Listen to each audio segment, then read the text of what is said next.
Hi all, this is Saturday morning. 9:30 വരെയെങ്കിലും ഉറങ്ങണം എന്ന് വിചാരിച്ചിട്ടാണ് ഇന്നലെ കിടന്നത്. പക്ഷേ അങ്ങനെയാണല്ലോ, ഉറങ്ങണം എന്ന് വിചാരിക്കുന്ന ദിവസങ്ങളിലൊക്കെ നിലു നേരത്തെ എണീക്കും. അവൻ ഇന്നൊരു 6:30 ആയപ്പോഴത്തേക്ക് എണീറ്റ് നിലവിളി തുടങ്ങി. അതിന് കാരണമുണ്ട് കേട്ടോ. ഇന്നലെ അമൃതം കാച്ചിയപ്പോൾ ഞാൻ എടുത്ത വെള്ളത്തിൽ നിന്ന് കുറച്ചങ്ങ് വറ്റിപ്പോയി തിളച്ച്. അമൃതത്തിൻ്റെ അളവ് കുറഞ്ഞു. 3 തവണയൊക്കെ കുടിക്കുന്ന സാധനം ഇന്നലെ 2 തവണ കഷ്ടിച്ചേ കിട്ടിയുള്ളൂ. രണ്ടാമത്തെ തവണ കുപ്പിയിൽ ഇത്തിരിയേ ഉണ്ടായിരുന്നുള്ളൂ. അവനൊരു 4 മണി അടുപ്പിച്ച് ഒന്ന് എണീറ്റായിരുന്നു. സാധാരണ ആ സമയത്തും അമൃതം കൊടുത്തു കഴിഞ്ഞാൽ പിന്നെ ആളൊരു 8 മണി 8:30 വരെയൊക്കെ നല്ലപോലെ കിടന്നുറങ്ങുന്നതാണ്. ആ സമയത്ത് കൊടുക്കാൻ അമൃതമില്ലായിരുന്നു. പിന്നെ തട്ടിക്കൊടുത്തും കെട്ടിപ്പിടിച്ചുമൊക്കെ അങ്ങ് ഉറക്കി. ഞാൻ രാവിലെ 7 മണിയായപ്പോൾ താഴെ വന്നത് കണ്ട് അമ്മ ചോദിക്കുന്നു, എന്താ ഉറങ്ങിയില്ലേന്ന്. ഞാനും കൊടുത്തു നല്ലത്. ഇന്നലെ അമൃതം മൊത്തം വറ്റിച്ച് കളഞ്ഞിട്ട് ആ ചെറുക്കെന്താ ഉറക്കിയില്ല, അവനവിടെ നിലവിളിയായിരുന്നു എന്നും പറഞ്ഞിട്ട്. കാപ്പിക്കുള്ള വെള്ളമൊക്കെ വെച്ചിട്ട് കുപ്പിയൊക്കെ കഴുകിയിട്ട് ഇന്നലെ കഴുകിയ പാത്രങ്ങൾ എടുത്ത് വെക്കുകയാണ്. ഇന്നലെ രാത്രി കുറച്ച് പാത്രങ്ങളെ ഉണ്ടായിരുന്നുള്ളൂ, ഒരുപാട് കഴുകാനില്ലായിരുന്നു.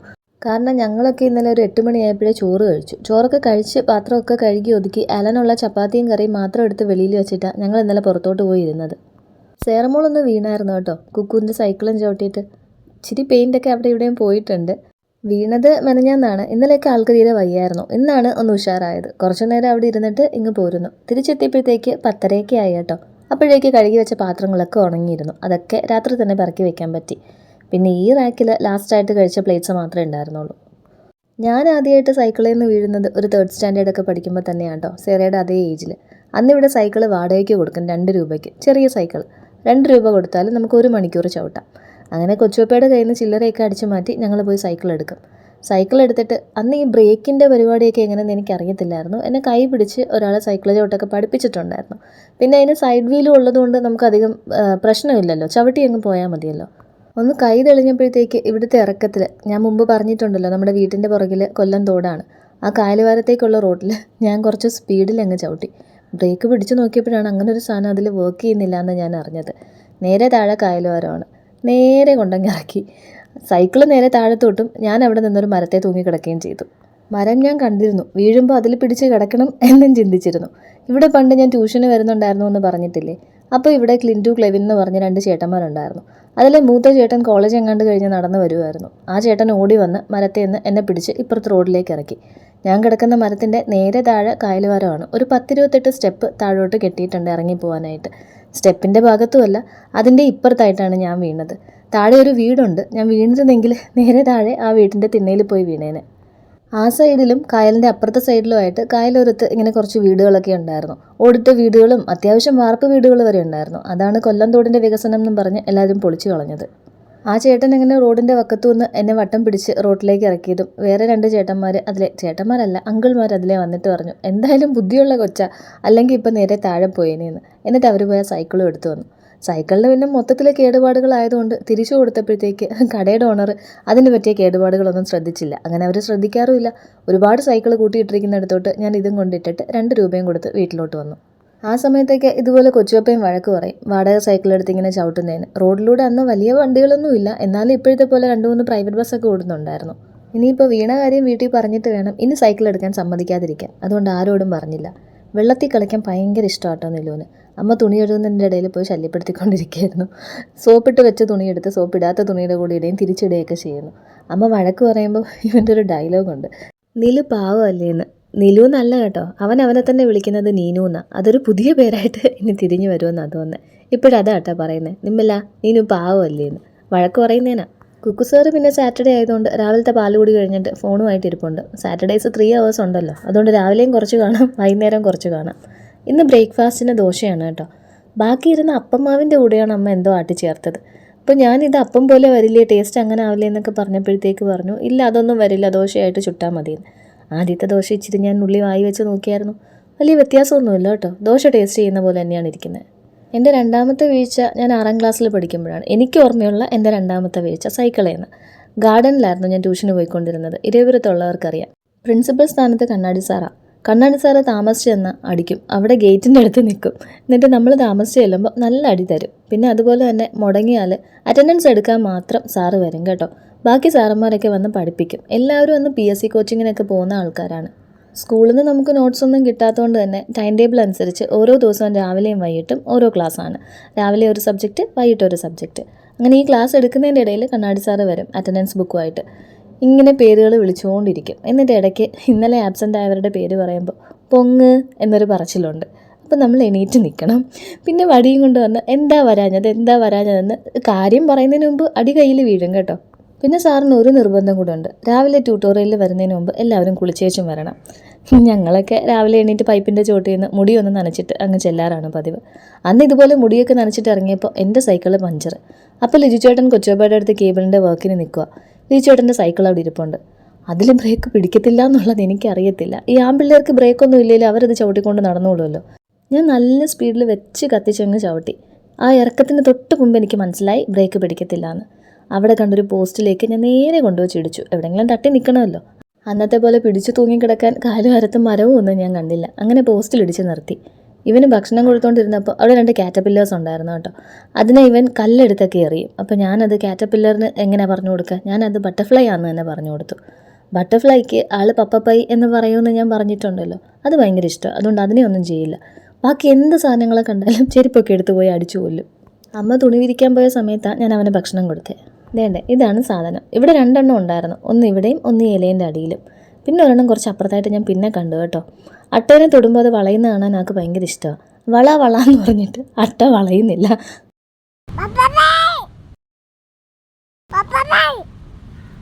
അങ്ങനെ അവന് ബ്രേക്ക്ഫാസ്റ്റ് ഒക്കെ കൊടുത്തു കഴിഞ്ഞപ്പോൾ അമ്മ അവനെയും കൊണ്ട് അപ്പുറത്തേക്ക് പോയി. അലൻ്റെ ബ്രേക്ക്ഫാസ്റ്റ് കഴിഞ്ഞപ്പോഴേക്ക് ഞാൻ സോപ്പിട്ട് എനിക്ക് ബിരിയാണി കഴിക്കാൻ തോന്നുന്നു, ചിക്കനും സാധനങ്ങളൊക്കെ വാങ്ങിച്ചിട്ട് വരാൻ ഫോണിലൊരു ലിസ്റ്റ് ഇട്ടും കൊടുത്തിട്ടുണ്ട്. അതെന്താണെന്നറിയോ, ഞാൻ നിങ്ങളുടെ കടയിൽ ഞാൻ വിട്ടായിരുന്നു അരിയൊക്കെ തീർന്നിട്ട്. പിന്നെ ഉടനെ തന്നെ ഇത്രയും സാധനങ്ങൾ ഇനിയും വേണമെന്ന് പറഞ്ഞാൽ അന്ന് പറഞ്ഞുകൂടായിരുന്നോ എന്നായിരിക്കും ആദ്യം ചോദിക്കുന്നത്. അതുകൊണ്ട് ഇത്തിരി സോപ്പൊക്കെ ഇട്ട് എല്ലാം വിളമ്പിയൊക്കെ കൊടുത്തു. അല്ലെങ്കിൽ ഞാൻ പോയി എവിടെയെങ്കിലും ഫോണിന്നുകൊണ്ട് ഇരിക്കാറാണ് കേട്ടോ പതിവ്. നോണ്ടലല്ല, എഡിറ്റിംഗ് ആണെന്ന് പുള്ളിക്കറിയാം. അതുകൊണ്ട് വന്ന് ഡിസ്റ്റർബ് ഒന്നും ചെയ്യില്ല. ചോദിക്കത്തെ പോലുമില്ല. കിച്ചണിൽ പോയി എടുത്ത് കഴിച്ചോളൂ. കഴിച്ച പാത്രവും പിന്നെ സിങ്കിൽ എന്തെങ്കിലുമൊക്കെ ഉണ്ടെങ്കിൽ അതും കഴുകി വെച്ചോളൂ. പക്ഷേ ഇന്നിപ്പോൾ സോപ്പിട്ട് കടയിലൊക്കെ വിട്ടിട്ട് ആ ഗ്യാപ്പിന് ഞാൻ കുറച്ച് ഇഞ്ചി വെളുത്തുള്ളിയൊക്കെ ചതച്ച് വെച്ചു. ബിരിയാണിക്കും പിന്നെ ബാക്കി ചിക്കൻ മാരിനേറ്റ് ചെയ്ത് വെക്കാനൊക്കെ അത് വേണമല്ലോ. ജിഞ്ചർ ഗാർലിക് പേസ്റ്റ് വാങ്ങിക്കുമ്പോൾ ഒരു സുഖമില്ലാത്ത പോലെ, അതുകൊണ്ട് ഞാൻ അധികം വാങ്ങിക്കാറില്ല. പിന്നെ ഇതിന് മുമ്പൊക്കെ യൂസ് ചെയ്തിരുന്നത് അന്ന് ഞങ്ങൾ ട്രിപ്പ് പോയപ്പോൾ എളുപ്പത്തിന് വേണ്ടി വാങ്ങിച്ചു വെച്ചിരുന്നതിൻ്റെ ബാക്കിയൊക്കെ എടുത്തുകൊണ്ടിരുന്നത്. ചിക്കനുമായിട്ട് എൻ്റെ ചെക്കനിങ് എത്തിക്കഴിഞ്ഞപ്പോഴേക്ക് അതിൻ്റെ അകത്തുനിന്ന് ബിരിയാണിയുടെ പീസസ് ഞാൻ ആദ്യം തന്നെ എടുത്ത് മാരിനേറ്റ് ചെയ്ത് വെക്കുക. അത് കുറച്ച് നേരം ഇരിക്കണം. അപ്പോൾ ആദ്യം തന്നെ 2 കാല്, എനിക്കും ആലനും. കുക്കുവിന് അങ്ങനെ കാല് വേണമെന്നില്ല. ഏതെങ്കിലും ഒരു ഷോൾഡർ പീസൊക്കെ എടുത്ത് കൊടുത്തിട്ട് ഇത് ചെറിയ കാലാന്ന് പറഞ്ഞാൽ അവൻ കഴിച്ചോളും. പിന്നെ അമ്മമാരെ അറിയാമല്ലോ, കാല് എന്തായാലും പുള്ളിക്കാരത്തി എടുക്കത്തില്ല. 2 കാലുള്ളതിൽ 1 അലനായിട്ട് വെക്കും. പിന്നെ ഓഫ് കോഴ്സ് ഞാൻ മോളായതുകൊണ്ട് 1 എനിക്കും തരും. ബിരിയാണിക്കായിട്ട് മാരിനേറ്റ് ചെയ്യാൻ ലേശം ഉപ്പ്, ഇഞ്ചി വെളുത്തുള്ളി ചതച്ചത്, കുറച്ച് ഗരം മസാല, കുറച്ച് മഞ്ഞൾപ്പൊടി കൂടരുത് കേട്ടോ. ബിരിയാണി എനിക്കൊരു ഗ്രേ കളറൊക്കെ ആയിട്ടിരിക്കുന്നതാണ് ഇഷ്ടം. മഞ്ഞിച്ചിരുന്നാൽ കൊള്ളില്ല, എനിക്കിഷ്ടമല്ല. കുറച്ച് മല്ലിപ്പൊടി, കുറച്ച് മുളക് പൊടി, കുറച്ച് കാശ്മീരി മുളക് പൊടി. പിന്നെ ഇതിൻ്റെ അകത്ത് കുറച്ച് തൈരും കൂടെ ചേർത്തിട്ട് നന്നായിട്ടൊന്ന് മിക്സ് ചെയ്ത് വെക്കണം. തൈര് ഇത്രയും തന്നെ വേണം കേട്ടോ. അതിങ്ങനെ സോക്കായിരിക്കണം. തൈരിലിരിക്കുമ്പോൾ ഈ ചിക്കൻ കുറച്ചുകൂടെ അങ്ങ് സോഫ്റ്റ് ആവും നമുക്ക് എടുക്കേണ്ട സമയത്തിന്. പറ്റുന്നത്ര നേരം വെച്ചിരിക്കണം. ഇപ്പോൾ നമുക്ക് ഇത്രയും നേരമല്ലേ പറ്റുള്ളൂ. അതുകൊണ്ട് ഞാൻ ആദ്യം അത് ചെയ്തിട്ടാണ് ബാക്കി പീസസ് കഴുകിയെടുത്തത്. കഴുകിയ പീസിൽ നിന്ന് കുറച്ച് വെള്ളം പോകാനുണ്ട്. അതുകൊണ്ട് അതിങ്ങനെ അടച്ച് വെച്ചിട്ട് ഞാൻ ബിരിയാണിക്കുള്ള സാധനങ്ങൾ അരിയാൻ തുടങ്ങി. ഒടുക്കത്തെ ഈച്ച എന്ത് ചെയ്യാനാണ്, ഞാൻ ആട്ടിയിട്ടാണ് വീഡിയോ എടുക്കുന്നത്. പക്ഷേ എന്നാലും പിന്നെയും വരും. ഞാനിപ്പോൾ ഇവിടെ 1.5 സവാള, ചെറിയ തക്കാളി ആയതുകൊണ്ട് ഒരു 2 ചെറിയ തക്കാളിയും 3 പച്ചമുളകും എടുത്തിട്ടുണ്ട്. സവാള മാക്സിമം നേർപ്പിച്ചരിഞ്ഞു. തക്കാളി ഒരു മീഡിയം സൈസിൽ അരിഞ്ഞെടുത്തു. പച്ചമുളകിന് 3 വരകൾ ഇട്ട് കൊടുത്തതേ ഉള്ളൂ. ഞാൻ കൈമ അരിയിലാണ് ബിരിയാണി ഉണ്ടാക്കുന്നത് കേട്ടോ. എനിക്ക് മറ്റേ അരിയിനേക്കാളും കൈമയിൽ ഉണ്ടാക്കുന്ന ബിരിയാണിയാണ് ഇഷ്ടം.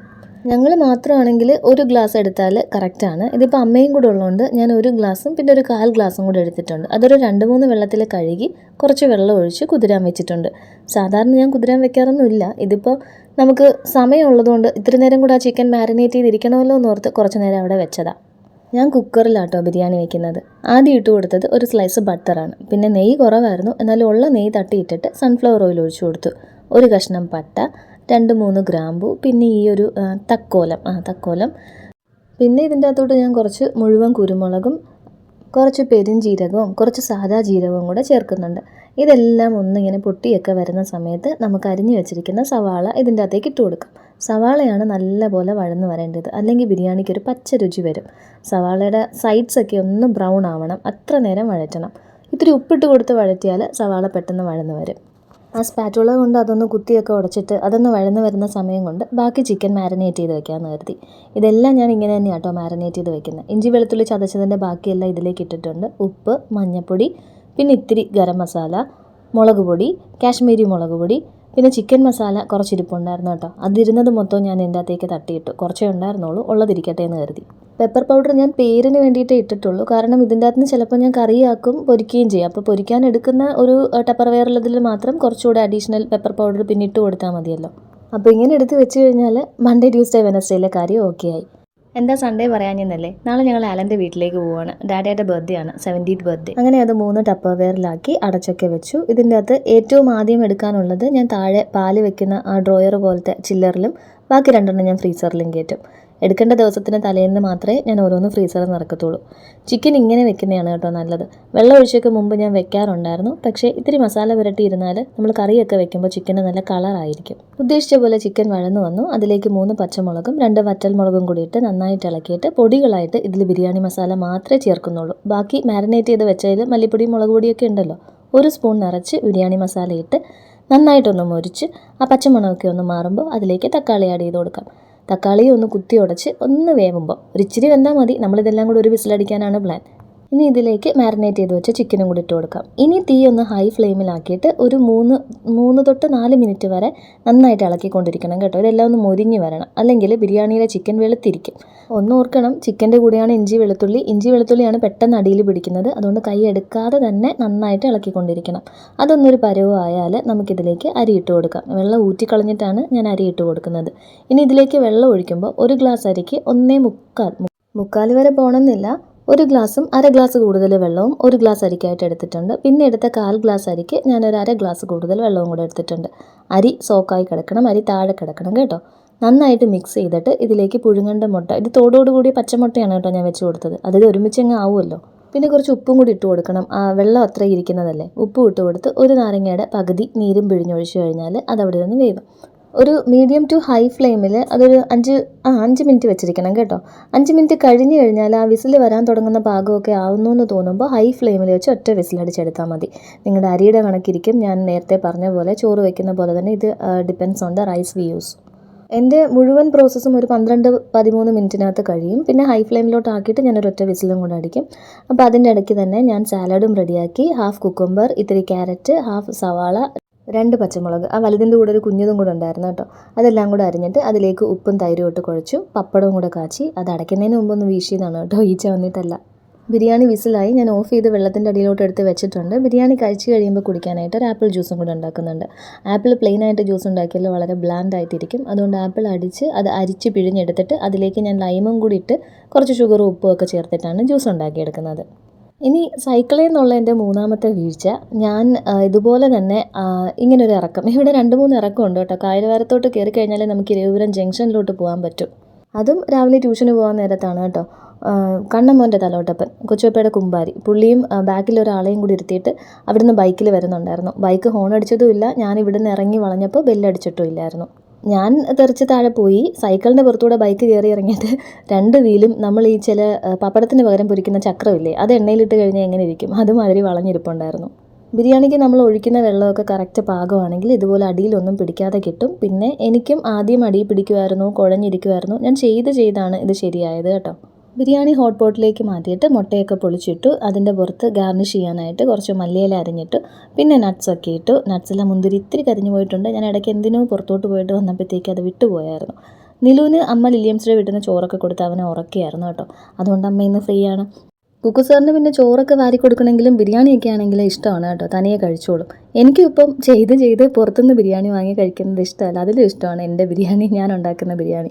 പുറത്തുനിന്ന് കുഴിമന്തി കഴിക്കുന്നത് എനിക്കിഷ്ടമാണ്. ഇനി കുഴിമന്തി പതുക്കെ ഉണ്ടാക്കി പഠിക്കണം. അങ്ങനെ ഞങ്ങൾ എല്ലാവരും കൂടി ഇരുന്ന് ലഞ്ച് കഴിക്കുകയാണ്. ഇനി ഇത് കഴിഞ്ഞിട്ട് നല്ലപോലെ ഒന്ന് ഉറങ്ങണം. ബിരിയാണി കഴിച്ചു കഴിഞ്ഞാൽ നല്ലൊരു സൂപ്പർ ഉറക്കം കിട്ടുമെന്ന് മൂവിയിൽ പറയുന്നില്ലേ, സത്യമാണ്. ഉടനെ കയറി കിടന്നാൽ മതി. വീഡിയോസ് ഇഷ്ടപ്പെടുവാണെങ്കിൽ സബ്സ്ക്രൈബ് ചെയ്ത് സപ്പോർട്ട് ചെയ്തേക്കണേ. അപ്പോൾ നമുക്കിനി നാളെ കാണാം. ബൈ.